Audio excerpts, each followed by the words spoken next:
I'm going to tell you the story of Zhuang Zhou. He was a Taoist master. And I love this story where he tells that once he fell asleep and he dreamed he was a butterfly.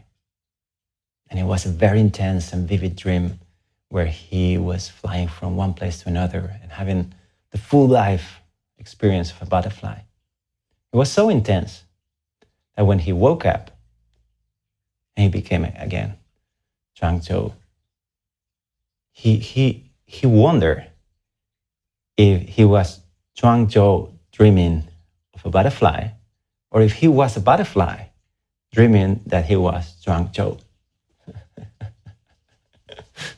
I don't know if you relate to the story. I don't know if you ever had these intense dreams. But let me explain you how this relates to you. It may seem like a poetical nonsense story, but actually it's very much on point. Think about, for example, an experience you may have had going on vacations with friends, or just some sort of intense experience you have lived. And it was so damn incredible, so intense, that just for a moment, you just forgot who you were in your ordinary life.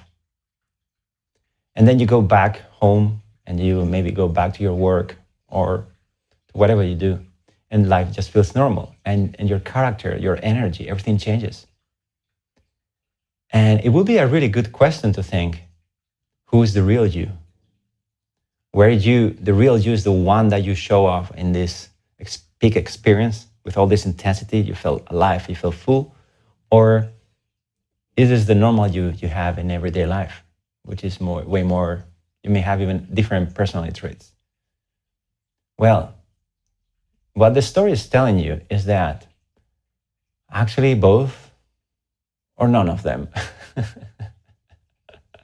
whatever you choose, because that's the capacity of your consciousness. You can focus on something so much that you become something else. And that's the human drama. You can tell this in small parts when you, for example, you change from one environment to another and there's different people. You go to a bar, you talk to certain people, you go to your job, you talk to your boss. At home, you talk to your family. Can you see how you switch between different versions of you? Which one is the real one? It is a really good question. Because the truth, you could say that you are all of them and you're not really none of them, which is the one that is really the corner of who you really are, and then the rest are fake. And why do you have fake personalities in the first place? We are more interconnected than we believe we are. And this just brings to the sense of what we are may not be as solid as we think. We tend us to be certain ways. No, this is me, this is what I do, this is my past. But the truth is, when things change, we change. And suddenly, who are you again? Were you what you were before? Or now that things have changed and your life is completely different, and now you are with different people, talking to different people, suddenly you just do this kind of shift of perspective and you turn to be somewhat a different person. Well, that can be brought to an extreme and you can live many different lives.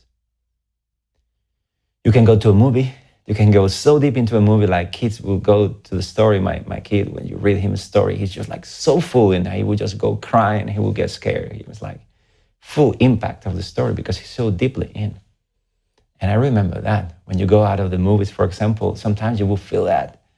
You will see a Bruce Lee movie and you will go out of the movie and you were just thinking that you are the character because it was so intense. And the liberating aspect of thinking like this is that you're going to realize that you don't know what you think you are. All the assumptions you do about your personality are way more temporal and transitory than you may think. So it's good to keep an open eye for finding new aspects of yourself, because then growing becomes fascinating. And at the same time, you don't take yourself seriously, because anything that comes, it also goes. And as this may trigger in some, at first, actually most people, when you start considering the depth of these concepts, you may have a bit of a negative touch to it, like you don't know who you are.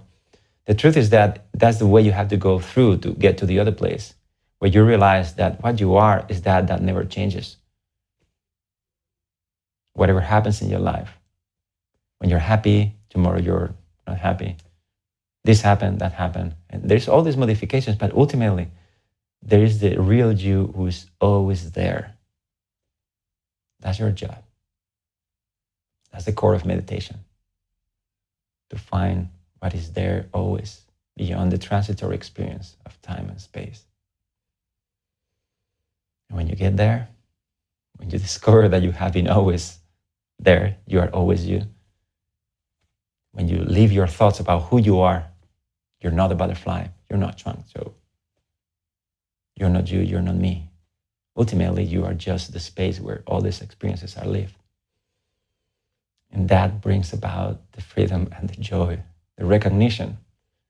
Some people will say the memory of being beyond human, beyond the story.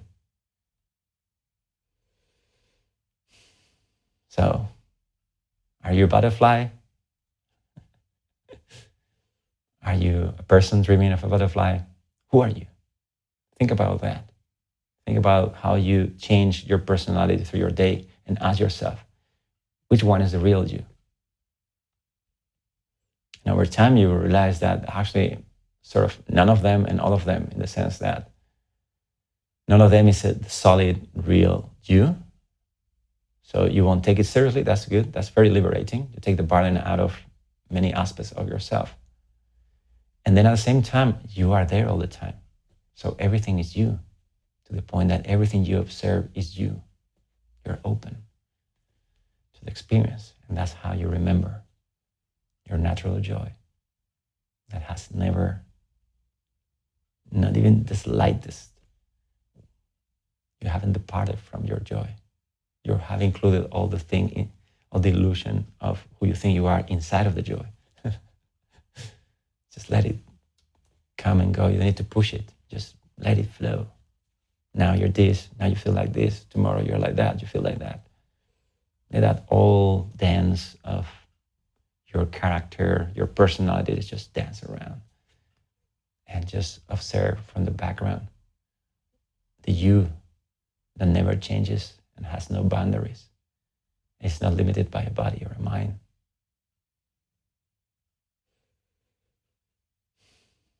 That part of you that is eternal, that was never born, will never die.